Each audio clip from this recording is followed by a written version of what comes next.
L'information dans la métropole lilloise, c'est tout de suite sur Grand Lille TV en ce vendredi 17 avril. Restez avec nous.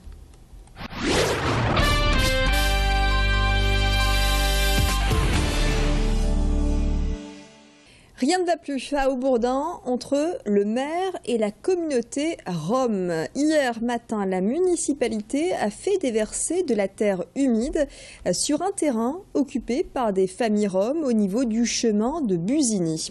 À l'origine, un avis d'expulsion sur une parcelle qui appartient à la MEL, la métropole européenne lilloise.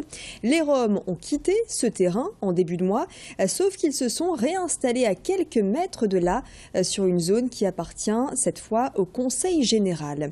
C'est ce qui a motivé la décision du maire d'Haubourdin, Bernard Delabille, excédé. Nous nous sommes rendus sur ce camp de Roms, mais effectivement de la boue a été déversée, suscitant l'incompréhension des Roms et la colère des associations.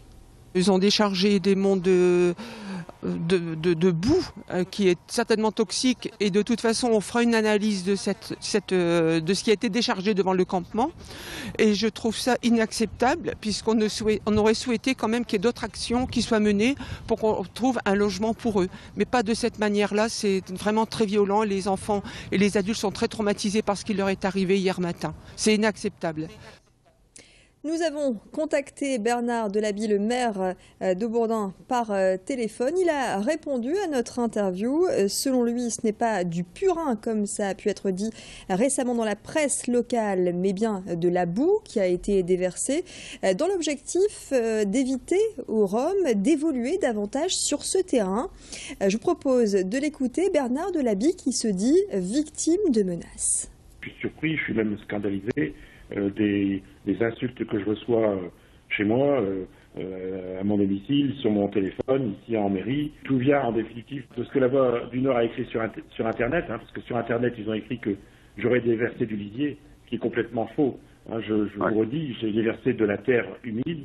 Certes, hier, elle était un peu humide, mais vous avez pu remarquer que c'était une terre qui était maintenant franchissable. Qu'est-ce que j'ai fait?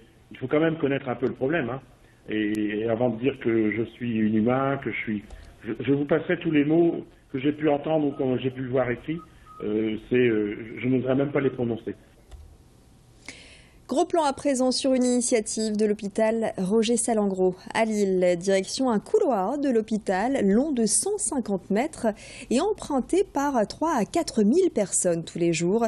Le personnel soignant, les patients et les visiteurs. Il relie l'aile ouest à l'aile est du bâtiment, un couloir sans fenêtre qui peut paraître oppressant. Alors pour pallier la monotonie, l'hôpital a fait appel à Art Connection, une agence lilloise d'art contemporain. Et c'est une artiste britannique qui s'est chargée d'égayer ce couloir avec des photos inspirées des jardins botaniques. Jill Bradley nous propose ici son jardin hospitalier à travers 11 photos, une invitation à la promenade. Précision avec la directrice de Art Connection au micro de Rémi Penn. L'idée principale, c'est de faire la juxtaposition entre l'hôpital où les médecins s'occupent des patients, où les jardiniers s'occupent des plantes. Et quand on regarde les serres, ça fait penser à la manière dont on s'occupe des gens. C'est important de considérer la manière dont les médecins s'occupent des gens.